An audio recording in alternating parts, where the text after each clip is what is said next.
हाँ, मां पाण वकालत जे शोबे सां मुंसलिक आहियां। हिननि हमराहनि मुंहिंजे मथां जेको आहे हमिलो कयो ऐं तव्हां जेको आहे प्रूफ कयो हिन ॻाल्हि खे।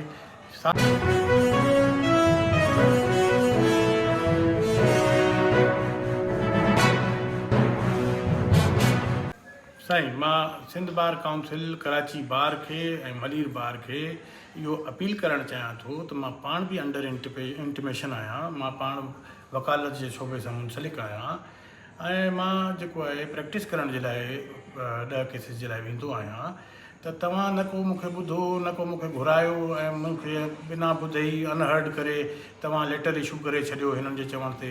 त बाबा, हे त अहिड़ियूं एक्टिविटीज़ में मुलविस आहिनि ऐं तव्हां मुंहिंजी बि मौक़िफ़ मुंहिंजो बि ॿुधो। हिन खे लेटर खे जेको आहे तव्हां इशू करण खां पहिरीं मूंखे घुरायो आहे, त मूंखां पुछो आहे, त मां तव्हांखे ॿुधायां त मां बि अंडर इंटिमेशन आहियां। मां पाण वकालत जे शोबे सां मुंसलिक आहियां।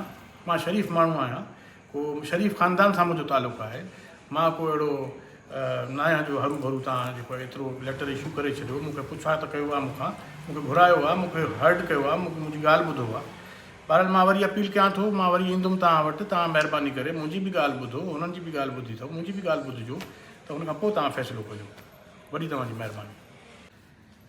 बिस्मिल्लाह रहमान रहीम। ही मां अर्ज़ु कयां तव्हांखे त असांजो मामिलो पहिरीं हाई कोर्ट में सिंध बार काउंसिल में हली रहियो आहे त हिननि हमराहनि मुंहिंजे मथां जेको आहे हमिलो कयो। जेका CCTV फुटेज बि आहे, जेको मां सिंध बार काउंसिल में अर्ज़ु कयो आहे त हुनखे घुरायो वञे। ऐं पोइ हिन हमले खां पोइ मां सिधो वियुमि PS परेडी। उते हिननि जे ख़िलाफ़ु मां NC कटराई ऐं उन खां पोइ जेको आहे बार काउंसिल में वियुमि।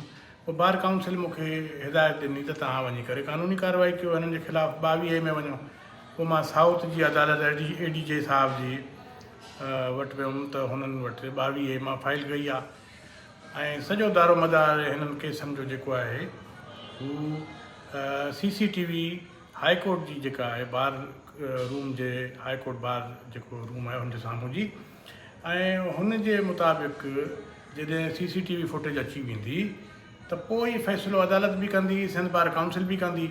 हाणे हिननि छा कयो आहे, बचण जे लाइ जेको आहे वञी करे ही ड्रामो रचायो आहे ऐं पंहिंजे पाण खे बचाइण जी कोशिशि करे रहिया आहिनि। पर मां जेको आहे IG साहब खे, SSP ईस्ट, SSP साउथ ऐं SHO साहिबान खे सभिनी खे अर्ज़ु करणु चाहियां थो, अपील कयां थो त हिननि जी इंक्वायरी कंडक्ट कराई वञे।